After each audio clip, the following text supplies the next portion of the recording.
वशीकरण किस हद तक कामयाब है? पति पत्नी के मनमुटाव में खत्म जब होते हैं या सास बहुओं में झगड़े होते हैं, पारिवारिक जब माहौल खराब होता है, तब भी वशीकरण किए जाते हैं। हर कोई चाहता है अपने ऑफिस में, अपने दोस्ती यारी में, रिश्तेदारी में, कि मैं हर जगह लाइट अप होकर रहूं। सब लोग मुझे क्वेश्चंस करते हैं, पूछते हैं, फोन्स आते हैं मेरे पास, बहुत सारे सवाल। कोई यक्षिणी को लेकर करता है, कोई अप्सरा को लेकर करता है, कोई सर्प विद्या के बारे में बात कर रहा है।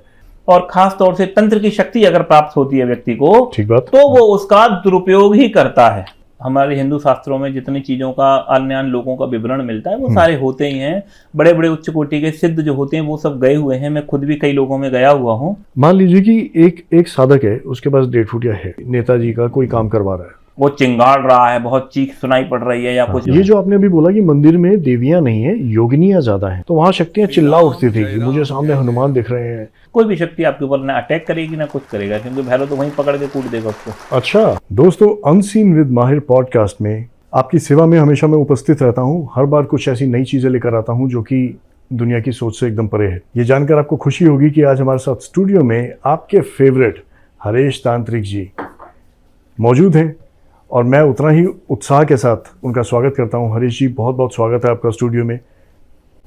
हरीश, जब लोग मुझे अप्रोच करते हैं ये जानने के लिए कि यार इतनी सारी अलौकिक शक्तियां, इतनी सारी चीज़ें, जो कि इतने सारी शक्तियां हमारे आसपास मौजूद होती हैं, लेकिन ये नहीं पता चलता कि किस तरीके से आप उन शक्तियों को उनसे मिल सकते हो, उनका लाभ उठा सकते हो।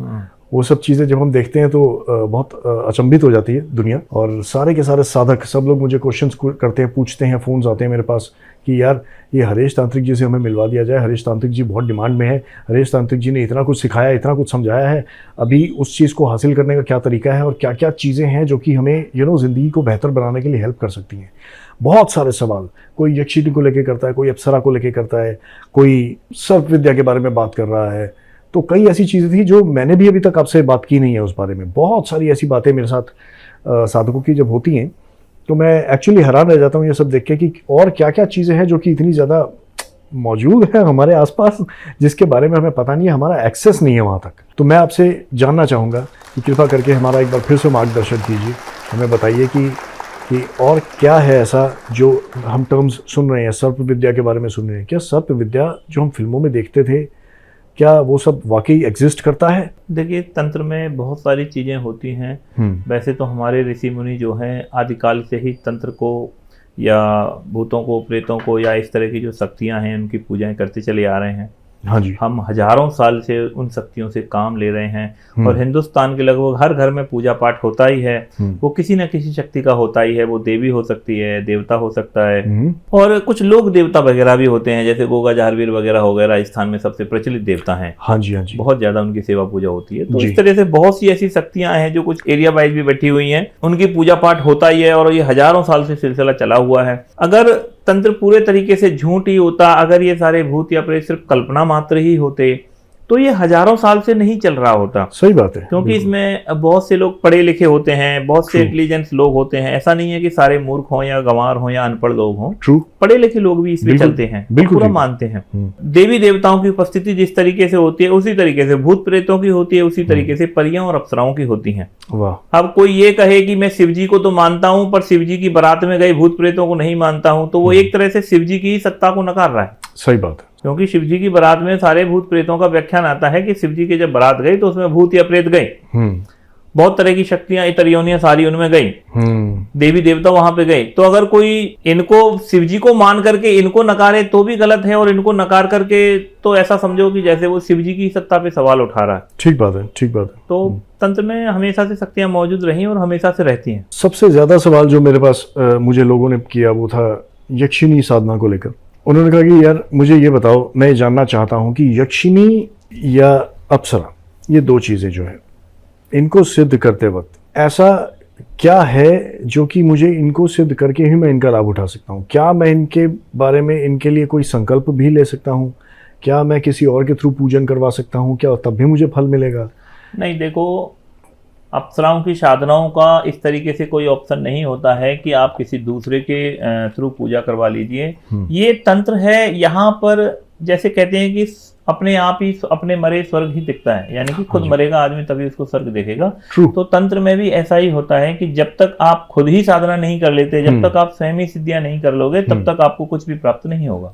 ठीक बात, ठीक बात। ठीक है, तो इसमें दूसरे का कोई इंटरफेयर नहीं होता है। हाँ, ऐसा जरूर है कि कुछ यक्षिणियों की साधनाओं के अगर कोई गुरु आपके लिए साधना करता है या सिद्धि करता है, तो सिद्धि का जो फल है, जो लाभ है, वो आप किसी दूसरे को दे सकते हैं। वो दे सकते हैं। जैसे कि लोग मेरे से काम करवाते हैं, बोले कि गुरुजी मुझे वशीकरण करना है, तो उन व्यक्तियों की जगह पे मैं उसके व्यक्ति के लिए वशीकरण कर सकता हूँ। मुझे कोई किसी को मारना है तो वो स्वयं न मारण करके मैं उसका काम कर सकता हूँ। ठीक है, तो इस तरीके के जो काम है वो काम तो मैं कर सकता हूँ, यानी कि फल तो आप प्राप्त कर सकते हैं, लेकिन आपको सिद्धि प्राप्त नहीं करा सकते।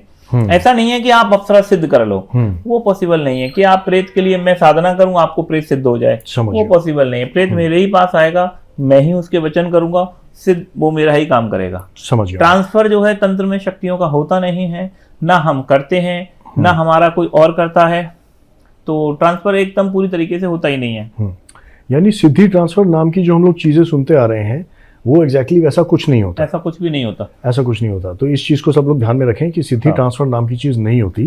कोई भी ये सिद्धि इंफॉर्मेशन ट्रांसफर नहीं आपको ये इंफॉर्मेशन आपको जिस सोर्स के थ्रू मिल रही है, आप ये समझ लीजिएगा कि वही सही है। आप इस बात को अपने ध्यान में रखिएगा। सिद्धि ट्रांसफर नाम की चीज इस दुनिया में नहीं है। अच्छा, वशीकरण का अभी आपने नाम लिया गुरुजी। वशीकरण एक ऐसी चीज है जो हर कोई चाहता है, अपने ऑफिस में, अपने दोस्ती यारी वो में, होता ही है। रिश्तेदारी में, कि मैं हर जगह लाइट अप होकर रहूं। तो ऐसे केस में वशीकरण किस हद तक कामयाब है और वशीकरण का उपयोग हम अपनी जिंदगी में किस किस तरीके से ले सकते हैं? देखिए, वशीकरण ना बहुत सारे काम करता है। ठीक है। और लगभग ऑफिस में भी उसकी इस्तेमाल करते हैं लोग, अपने काम धंधे के लिए, बिजनेस के लिए, डील क्रैक करने के लिए भी वशीकरण का हमेशा से इस्तेमाल करते आए हैं। ओके। पति पत्नी के मनमुटाव में खत्म जब होते हैं, या सास बहुओं में झगड़े होते हैं, पारिवारिक जब माहौल खराब होता है, तब भी वशीकरण किए जाते हैं। बहुत बढ़िया। और उन सब में वशीकरण बहुत अच्छा काम करता है। बस थोड़ा ये है कि या किसी भी व्यक्ति से अगर आप करवा रहे हैं तो वो तांत्रिक ठीक होना चाहिए, उसके पास सिद्धि होनी चाहिए, तो वो आपका काम करके देगा। ठीक है। और दूसरी बात है कि अगर आप स्वयं कर रहे हैं तो आप पूरे विधि विधान से, क्रिया से आप उस अनुष्ठान को करिए। अगर आपका वो पहला अनुष्ठान है तो आप एक बार 2 बार रिपीट करेंगे, लेकिन आपको तंत्र से पूरे परिणाम आपको इसके प्राप्त होंगे। तो जब हम वशीकरण कर रहे होते हैं तो वशीकरण के टाइम पर आपको क्या लगता है कि क्या इस वशीकरण जैसी चीज का मिसयूज भी हो जाता है कई बार? देखिए, कई बार, बहुत बार हो जाता है मिसयूज। तो अगर आदमी के पास शक्ति आती है तो वशीकरण का बहुत से साधक हैं, सबसे ज्यादा इसका दुरुपयोग ही करते हैं ज्यादातर। अच्छा, ओके। तंत्र में क्या होता है कि हमारे गुरु थे, उन्होंने हमसे कहा है कि तपेश्वरी सो राजेश्वरी, यानी कि आप तप करोगे तो आपको राज प्राप्त होगा। राज प्राप्त। आप किसी भी शक्ति की पूजा कर लीजिए, आप किसी भी देवी देवता का पूजन कर लीजिए, आप कोई भी मंत्र उठा लीजिए, ठीक है। आप उस मंत्र का अगर लगातार जप कर रहे हैं तो आपको राज प्राप्त होगा, यानी कि आपको धन प्राप्त होगा, मान सम्मान आपको प्राप्त होगा ही होगा। अच्छा। तपेश्वरी सो राजेश्वरी, यानी कि जो भी व्यक्ति तप करेगा उसको राज प्राप्त होगा। राज प्राप्त होगा। फिर उन्होंने अगली लाइन कही कि तपेश्वरी सो राजेश्वरी और राजेश्वरी सो नरकेश्वरी। अच्छा। तो इसका मतलब क्या है कि जब व्यक्ति के पास में पावर आती है, सत्ता आती है, और खास तौर से तंत्र की शक्ति अगर प्राप्त होती है व्यक्ति को, ठीक बात, तो वो उसका दुरुपयोग ही करता है। अच्छा, ओके। और दुरुपयोग करेगा, कर्म जब खराब करेगा, कर्म जब गलत करेगा, तो फिर उसको उसके परिणाम भोगने पड़ेंगे, यानी कि उसको नरक की प्राप्ति होगी। वो ऐसे काम करेगा ही करेगा, क्योंकि और शक्तियां जो हैं और जो सत्ताएं हैं वो अलग होती हैं, लेकिन तंत्र की जो पावर है वो एक अलग ही लेवल की होती है, उच्च कोटि के लिए होती है, जो हर व्यक्ति नहीं संभाल पाता, तो बहक जाता है। तो ऐसे में वो बुरे कर्म भी करना शुरू कर देता है, जिसकी वजह से उसको, और उस बुरे कर्मों के कारण ही तांत्रिक की जो गति है ना वो खराब होती है। लोग बोलते हैं कि तंत्र के कारण ऐसा नहीं होता है, एक्चुअली में उसने जो गलत काम किए हैं, किसी को नाजायज सताया है, किसी को अकारण ही परेशान किया है, छोटी छोटी बात पे कभी उसने गुस्सा करके अपनी शक्ति से उसके साथ अहित करवा दिया है, जो कि नहीं करना चाहिए था। ऐसे में जो उसके कर्म खराब हुए हैं, उन कर्म खराब की वजह से जब उसको उन कर्मों का दंड मिलता है तब उसकी गति खराब होती है।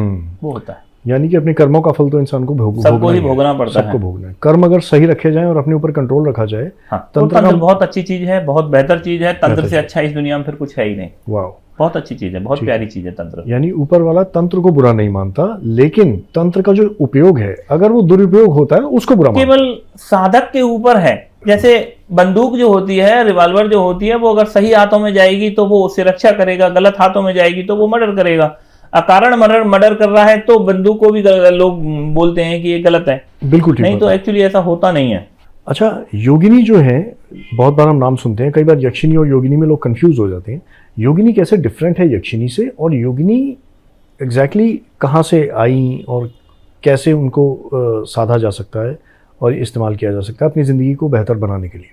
देखिए, मैंने कई बार भी बताया है कि एक देवलोक होता है जहां देवता वास करते हैं। देवताओं के बाद सेकंड नंबर पे यक्ष और यक्षिणियों का स्थान है। ठीक है। उसके बाद में आती हैं योगनियां। अच्छा। योगनियां ज्यादातर देवियों की सहचारिका होती हैं, देवियों के साथ में वर्क करती हैं, लेकिन वो स्वतंत्र वर्क भी करती हैं। ओके। ठीक है। तो योगनियों का भी एक अलग से योगलोक है जहां पे योगनियां रहती हैं। ओके। और वो लगभग हर शक्ति की या हर देवी के साथ में बहुत सारी योगनियां चलती हैं, और अलग अलग देवियों के साथ में अलग अलग योगनियां चलती हैं। कई बार योगनियां अलग लेवल की होती हैं, अलग शक्तियों की होती हैं, और उनकी जो पावर है, उनकी जो सत्ता है, उनकी जो क्षमता है, वो बहुत ही ज्यादा रेयर होती है। ओके। और बहुत तरीके से वो काम करती है।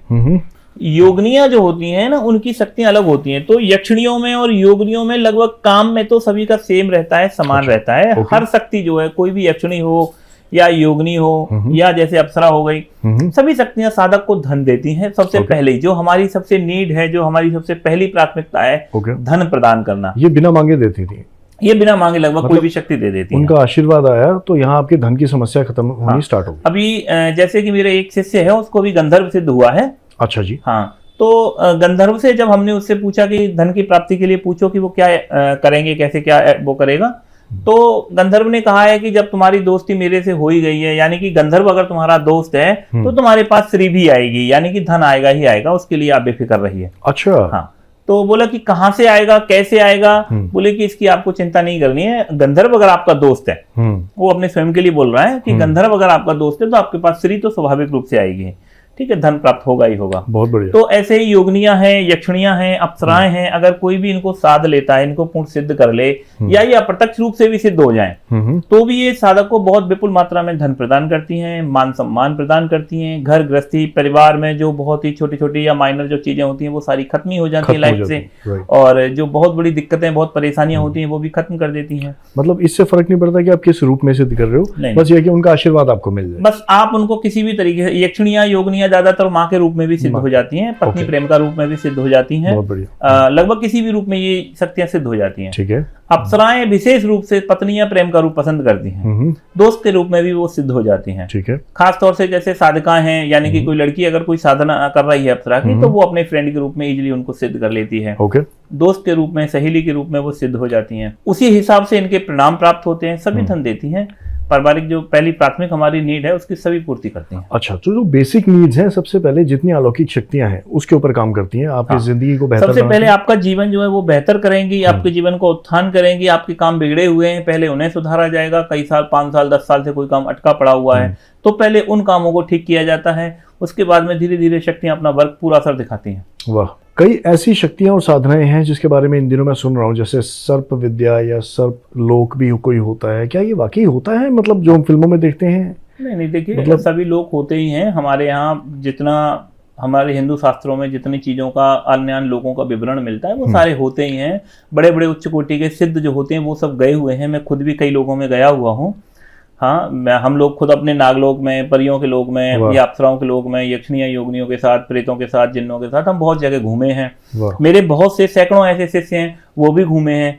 अभी मैं जिस गंधर्व के साधक की बात कर रहा था, वो गंधर्व भी उसको अपनी दुनिया में लेके गया है, वो भी अपने लोक में उसको घुमा के लेके आया है पूरा। अच्छा। तो ये सब होता रहता है। बस ये कि इसको एक साधक है, एक लेवल का जो साधक है वही बस इसे समझ पाता है, और वही इसको यूज कर पाते हैं इन चीजों को। उन्हीं को इसके राज पता होते हैं। सही बात। ये पब्लिकली न लोगों को कभी पता चलता है, और न ये बताने लायक चीजें हैं। बताने लायक चीजें हैं। हाँ, लोग यकीन भी नहीं करते आसानी से। उल्टा आपके अगेंस्ट बोलना शुरू कर देते हैं। और सर्प विद्या जो है हमारी, तो अभी ये सितंबर में, अभी हमने अगस्त में इसका जो शिविर लगाया था। हाँ जी। साल में एक ही बार हम ये विद्या प्रदान करते हैं। ठीक है। तो अभी इसका निकल गया है मौका जिस किसी को भी। अब अगर किसी को आज अब ये विद्या चाहिए होगी तो उसको पूरा 1 साल का वेट करना पड़ेगा। पूरे 1 साल के वेट के बाद में ही फिर ये विद्या, सर्प विद्या आपको प्रदान की जाएगी। बहुत अच्छी विद्या है और बहुत तरीके से सारे काम हो जाते हैं। सो सर्प विद्या क्या है एग्जैक्टली और क्यों करनी चाहिए? इसके सर्प विद्या के जो प्राथमिक मंत्र हैं वो सांप काटे के जहर के हैं मेन।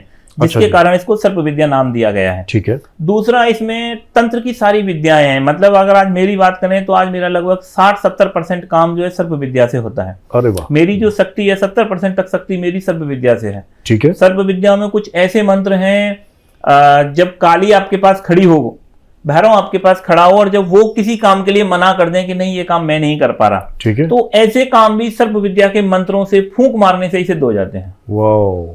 और इसके जो मंत्र हैं वो स्वयं सिद्ध होते हैं, ऑटोमेटिकली स्वयं सिद्ध ही होते हैं, और कभी उनका आप केवल याद करने पर ही वो काम करते हैं। बहुत अच्छे प्यारे मंत्र हैं, बहुत अच्छे तरीके से विद्या काम करती है और करती ही है।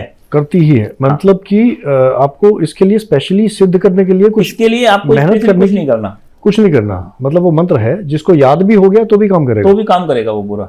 ये तो कमाल है। मतलब आपको बस सिर्फ मंत्र को याद भर करना है, हाँ। और पूरा का पूरा मंत्र का पूरा आपको फायदा तुरंत तत्काल मिलेगा। कहने का मतलब ये है कि सिर्फ पता होना चाहिए कि ये मंत्र है, ये मंत्र है, बस वाह, इतना ही है। और इसको किसी भी काम के लिए यूज कर सकते हैं। किसी भी काम के लिए यूज कर सकते हैं। एक मंत्र से आप 10 तरह के काम ले सकते हैं। अगर हम 3 साल में आपको 70 मंत्र देते हैं तो आप लगभग 700 तरह के काम करना उस मंत्र से सीख सकते हैं। अच्छा। आप उन मंत्रों को अपडेट करके और भी बहुत सारे मंत्रों से काम ले सकते हैं, ये भी हम करवाते हैं। बहुत बढ़िया, बहुत ही बढ़िया। अच्छा, एक नेगेटिव एंटिटी जो कि बहुत मैं जिसकी बात आजकल हो रही है, आई विल रीड्राफ्ट इट। बोलो। हाँ, नहीं बोलो ना भाई, मेरे पास आपके वाली शक्तियां नहीं है, मुझे क्राफ्ट करना पड़ता है। इतनी पावर में 1000 वोल्ट कहाँ से लेके आऊंगा अपने अंदर? मैं 2 वोल्ट वाला आदमी हूँ।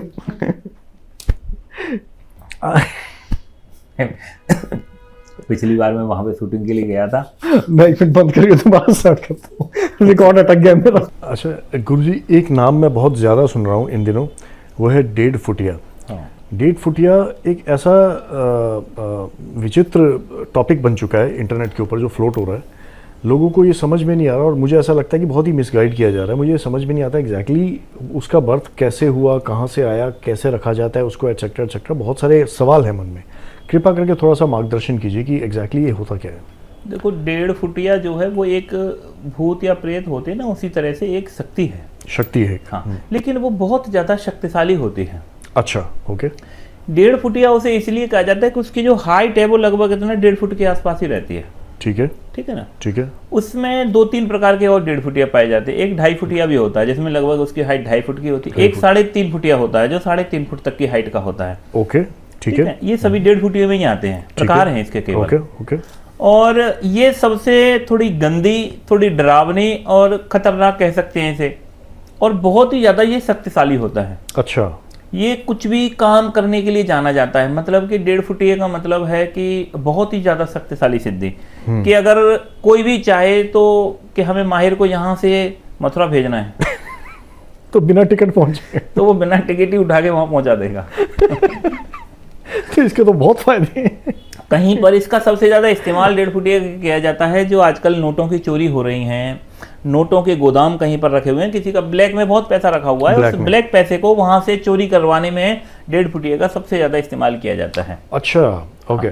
इसका सबसे ज्यादा जो इस्तेमाल किया जाता है वो गोदाम शिफ्टिंग बोलते हैं उसे अपनी भाषा में। गोदाम शिफ्ट करने के लिए 1.5 फुटिया का प्रयोग किया जाता है। अच्छा। ये शक्ति होती बहुत खतरनाक है। इसकी भोग और बलियां मांस की होती हैं, कभी कभी ये इंसान भी मांग लेता है। यानी कि हमारा एक साधक था, जब वो साधक ने 1.5 फुटिया को सिद्ध किया, ठीक है जी, सिद्ध होने के बाद में जब वो 1.5 फुटिया उसको आया तो बचन के टाइम पर उसने भोग में अपना बताया कि मुझे किसी बच्चे का कलेजा चाहिए, और ऐसा चाहिए कि मेरे हाथ में कलेजा धड़कना चाहिए। जिसका मतलब क्या होता है सीधा सीधा कि आपको उसको किसी बच्चे को लाना है, इसको मारना है, उसका कलेजा काटना है, तब उसको देना है। इतना मतलब वो था। तो हमने उसको मना कर दिया। मैंने कहा भाई हम नहीं रख रहे तेरे को, तो अच्छा। अपना कोई भी हम ज्यादा से ज्यादा इतना कर सकते हैं कि तुझे मुर्गा दे सकते हैं, इससे ज्यादा हम और कोई नहीं करते। बोले हम इंसानों की जान नहीं लेते, हम इस तरह का कोई भी काम नहीं करते। मैंने कहा हम तुझे खून की 2 बूंद भी नहीं दे। बहुत तो वो आया और फिर नहीं माना, वो उस चीज से नीचे नहीं उतरा, तो फिर हमने इसको भेज दिया वापस, तो वो चला गया। तो 1.5 फुटिया ज्यादातर इंसानी मांस का बड़ा शौकीन रहता है। ओके, ठीक है। तो इंसानी मांस उसको बहुत पसंद रहता है। ठीक है। तो वो दिया जाता है, या मुर्गे बकरे तो वो आम ले ही लेता है। ठीक है। कोई और जीव की बलि के लिए वो आपको बोल सकता है स्पेशली। अच्छा। वो चीजें खाता ही है, खून भी पीता है, नॉनवेज शक्तियों का नॉनवेज है मतलब पूरा, और शराब का शौकीन होता है। कुछ 1.5 फुटी होते हैं जो सिंदूर हमारा होता है, ठीक है ना, उस सिंदूर को भी बहुत खाते हैं। सिंदूर? हाँ, सिंदूर जो होता है, एक शिष्य था उसके पास में जो 1.5 फुटिया सिद्ध हुआ था, वो लगभग 1.5 से 2 किलो 2.5 किलो सिंदूर खा जाता था पूरा। उसको अच्छा। बलि में पूरा इतना भर के सिंदूर दिया जाता था और वो पूरा सिंदूर ही खाता था। अच्छा। लौंग डाली जाती थी उसमें, लौंग लगा के खाया जाता था, कुछ फूल गुलाब के डाले जाते थे, उसके साथ में भी चलता था। अच्छा, ओके ये चीजों को भी चीजें शक्तियां खाती हैं। अच्छा, ठीक ये है। भी कुछ शक्तियों के भोग हैं। ओके। तो ये तामसिक शक्ति है 1.5 फुटिया विशेषकर। इसको सिद्ध करने के लिए कई चीजें ऐसी होती हैं कि कुछ लोग बोन में सिद्ध कर लेते हैं, बोन में? हड्डी में सिद्ध कर लेते हैं, हड्डी में? नॉर्मली ये ऐसे भी सिद्ध हो जाता है डायरेक्टली। अच्छा, ऐसे भी हो जाता है? हम जो साधनाएं लोगों को कराते हैं 3 दिन की वैसे नॉर्मली साधना है, खुली जगह पे की जाती है इसकी, और किसी जंगल वगैरह में ज्यादा बेहतर रहती है। घर में 1.5 फुटिया सिद्ध नहीं करना चाहिए लोगों को, ठीक है। थोड़ा रिस्की रहता है। ओके। और हमेशा कवच किलन तुम्हारे स्ट्रांग होने चाहिए, बहुत ज्यादा शक्ति का कवच तुम्हारे पास में होना चाहिए, ठीक है। क्योंकि ये बहुत ज्यादा शक्तिशाली होता है। Okay okay. और इसको पूरे तरीके से आप सिद्ध कर सकते हैं। काम तो ये सारा करता है, मगर होना ये चाहिए कि इससे 1 या 2 काम करवा के थोड़ा 2-4 करोड़ का फायदा करवा के इसको अपना छोड़ दो, विसर्जित कर दो। सबसे अच्छा ऑप्शन है। इसको लाइफ टाइम रखने वाली शक्ति ये नहीं है। अच्छा, इतनी डेंजरस है? इतनी डेंजरस है, इससे कभी भी भूल चूक अगर हो जाती है, कुछ भी अगर बिगड़ जाता है तो फिर ये नुकसान करेगी, नुकसान करेगा। और नुकसान में ये सीधा जान लेगा, अरे बाप रे। छोड़ता नहीं है। खुद की या परिवार के किसी सदस्यों की या किसी भी चीज की, तो ये खतरनाक शक्तियों में आता है। ठीक है। बहुत ज्यादा। तो यानी सबसे ज्यादा महाराष्ट्र में, गुजरात साइड में, इन साइडों में ये बहुत ज्यादा चलता है। यानी कि अगर उसको सिद्ध किया गया है, सपोज मैं सिर्फ एक आम आदमी की तरह सोच रहा हूँ, मतलब मेरे पास बहुत ठीक है डिटेल सवाल नहीं आ पा रहे इस वक्त, लेकिन मैं कोशिश कर रहा हूँ ये समझने की कि उस वक्त माहौल कैसा रहेगा। मतलब माहौल, मैंने 1.5 फुटिया अगर कर रखा है, मान लीजिए एक साधक ने, हाँ, अब 1.5 फुटिया कर रखा है, क्या उसको हर वक्त खतरा महसूस होगा? हर नहीं, ऐसा वक्त कुछ उसके नहीं माइंड के साथ वो प्ले कर सकता नहीं, है? ऐसा कुछ नहीं करता। ऐसा कुछ नहीं है? ऐसा कोई भी रिस्क नहीं है। देखो, इन शक्तियों को सिर्फ भोग से मतलब होता है। आप इन्हें टाइम से भोग दे दो, बस खत्म। अच्छा, ठीक है। बाकी आप वो अपना जाके काम कर देता है। खतरनाक शक्ति होती है, हाई लेवल की शक्ति होती है। कोई आसानी से इसका काट करता नहीं है, कोई टिकता है नहीं है, किसी के पास उस लेवल की चीजें होती नहीं है कि इसको भी रोके। ये वाली दिक्कत है। ठीक है, डन।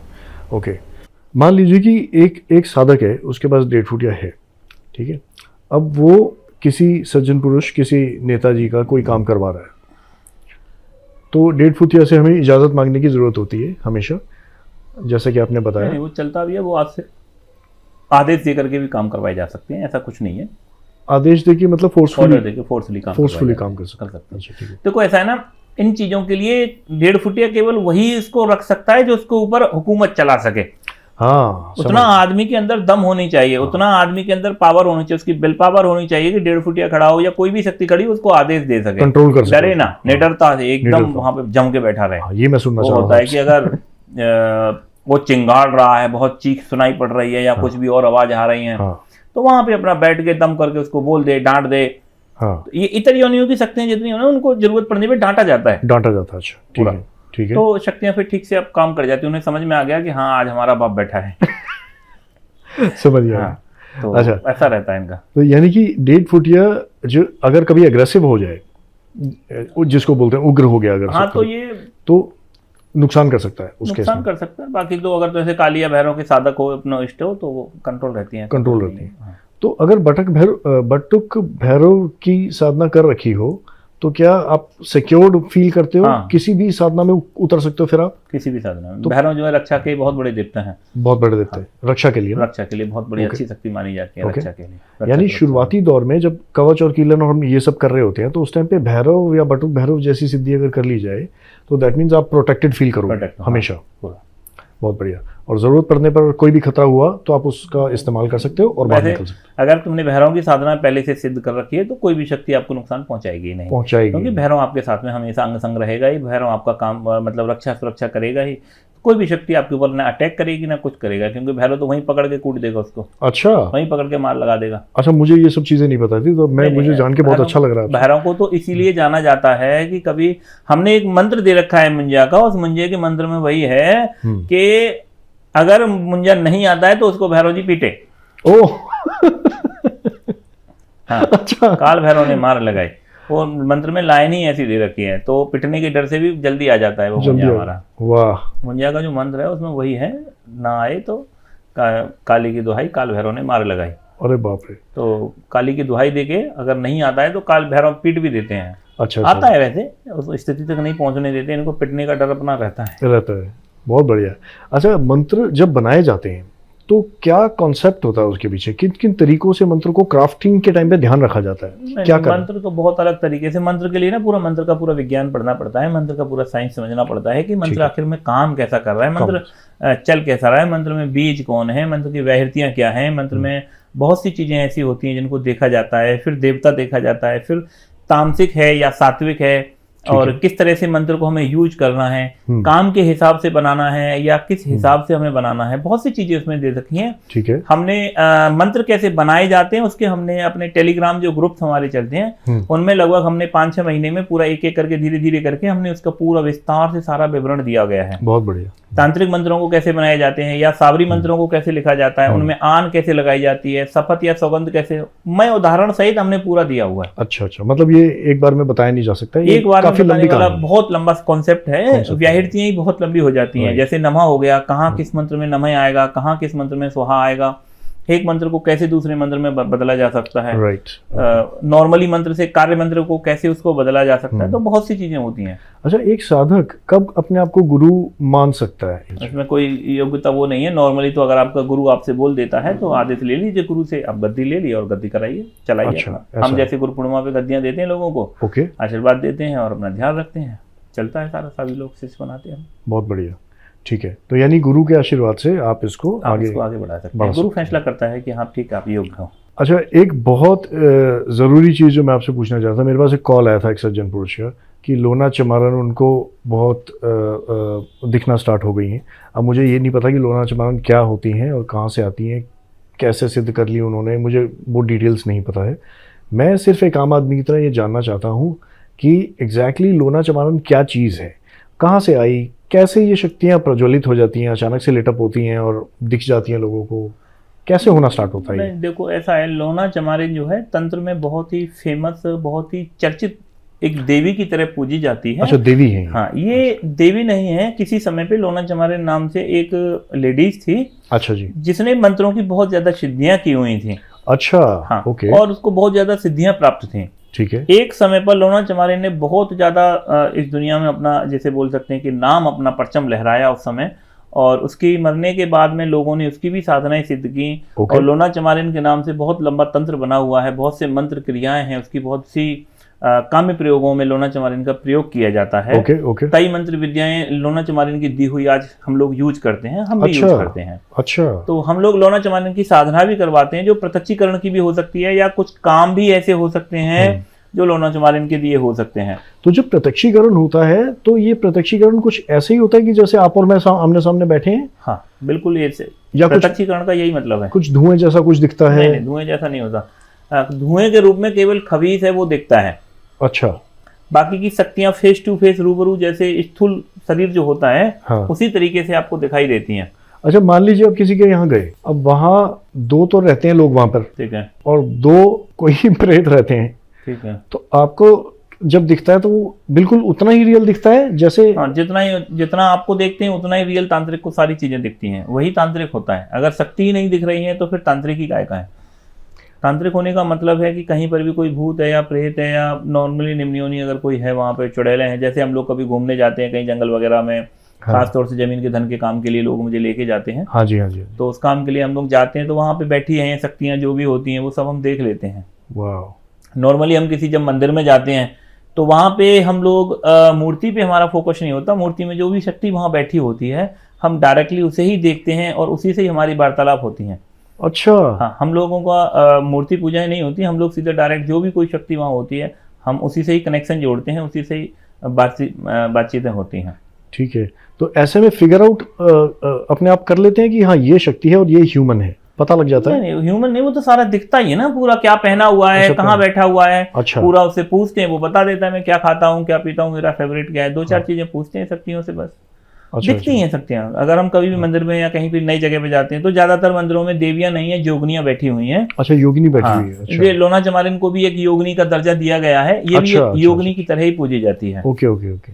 अच्छा, हमारे ये जो आपने अभी बोला कि मंदिर में देवियां नहीं है, योगिनियां ज्यादा हैं। हाँ, योगिनियां हैं। तो इसका क्या मतलब हुआ? मतलब इसका मतलब है कि जो जिस देवी के नाम से हम देवी की पूजा कर रहे हैं वहां पे वो देवी नहीं है, योगिनी बैठी हुई है। योगिनी बैठी हुई है। हाँ, और जैसे मैंने आपको बताया योगिनियां बहुत होती हैं। हाँ, योगिनी आपने बताया कि वही देवी बनती है, यक्षिणी के ऊपर योगिनी है। हाँ, वही देवी बन के बैठी होती है। हाँ। और वही भोग खाती होती है, वही पूजा खा रही होती है वहां पे। उस मूर्ति पे आपने मान लो काली की आपने कहीं पे स्थापना कर दी, ठीक है जी। ठीक है।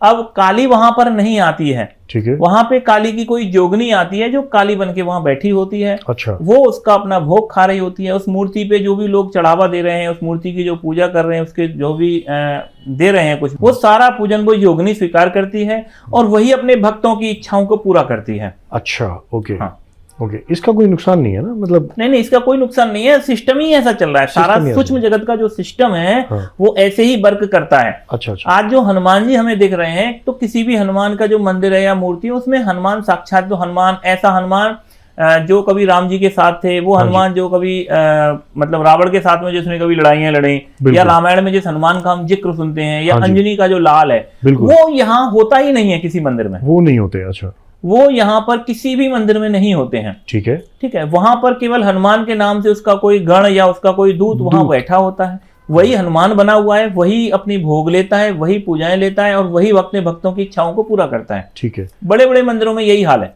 मेरे एक मित्र हैं, उनको किसी शक्ति ने सताया हुआ था बेसिकली।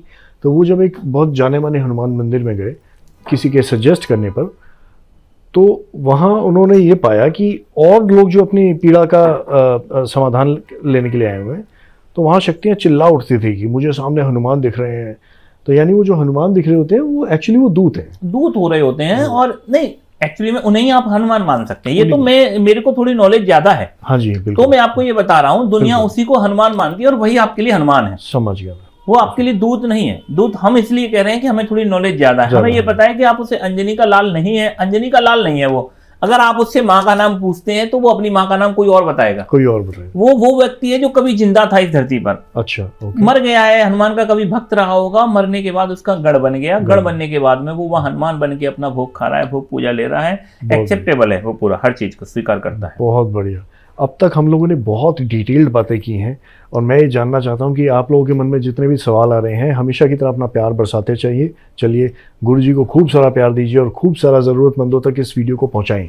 और अब तक जो बातें हुई हैं, उन सब बातों को लेकर आपके मन में कोई भी सवाल है या आप चाहते हैं कि हम लोग आगे बाकी पॉडकास्ट्स में खूब सारे सवाल पूछते चले जाएं, तो कमेंट्स करते चलिए और खूब सारा प्रेम हमें देते चलिए। ज़रूरतमंदों तक इन वीडियोस को पहुंचाते चलिए। कुछ नहीं पता कि कौन से वीडियो से किसका क्या भला हो जाए, राइट? ठीक है गुरुजी, मैंने ये सुना है कि आपने बहुत सारी किताबें भी लिखी हैं और वैसे उनमें से 4 किताबें मैं भी ऑर्डर कर चुका हूँ। तो मैं ये जानना चाहता हूँ कि उन किताबों का उपयोग करके किस तरीके से लोग अपनी ज़िंदगी को बेहतर बना सकते हैं।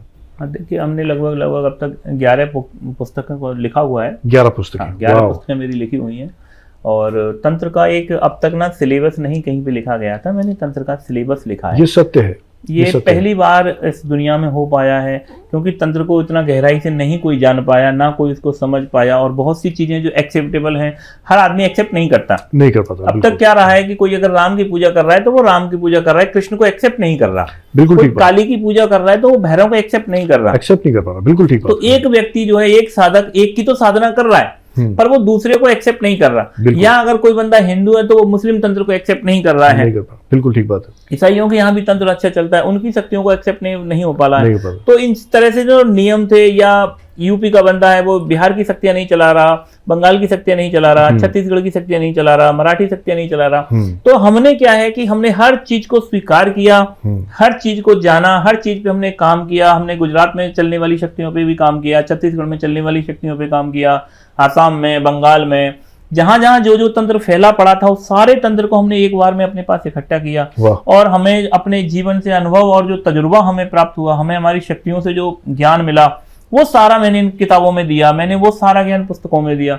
वो पुस्तकें सभी मैंने अलग अलग तरीके से, नाम पढ़ते ही आपको पता चलेगा कि इस किताब में क्या है। जैसे एक किताब हमने इलाज उतारे के नाम से छापी है, तो उसमें हमने सारे तरह के इलाज दे रखे हैं कि नॉर्मल व्यक्ति वो किताब पढ़ के अपना इलाज कर सकता है। कोई तांत्रिक है, उसके लिए बहुत अच्छी किताब है, वो पढ़ के उससे अपने लोगों के इलाज कर सकता है, लोगों का भला कर सकता है। उसमें हमने हवन की सारी तरह की विधियां दे रखी हैं, सारे मंत्र हमने दे रखे हैं और ऐसी चीजें बहुत सी दे रखी हैं। बेसिक हमने किताब छापी हुई है जिसमें बेसिक जानकारी है। तंत्र को लगभग 11 किताबों में मैंने पूरा लगभग बहुत सारा सिलेबस उसका दिया है, क्रमबद्ध दे रखा है। शक्तियों के पर्चे हमने दे रखे हैं कि 85 शक्तियों का पर्चे है। किसी को जानना है कि भूत क्या है, प्रेत क्या है, जिन्न क्या है, परी क्या है, अप्सरा क्या है, यक्ष क्या है, डाकनी क्या है, सांकनी क्या है, हाकनी क्या है, लांकनी क्या है, बेताल क्या होते हैं, ठीक है ना, परियां, अप्सराएं, यक्षिणियां, योगनियां, इस तरह की जो शक्तियां उनमें सबका विस्तार से हमने विवरण दे रखा है। लोक देवताओं को विस्तार से विवरण दे रखा है। तो वो सारी चीजें पढ़ने वाली हैं। जिसको तंत्र में आना है उसको पहले नॉलेज होनी चाहिए, पहले आपके पास थ्योरी होनी चाहिए।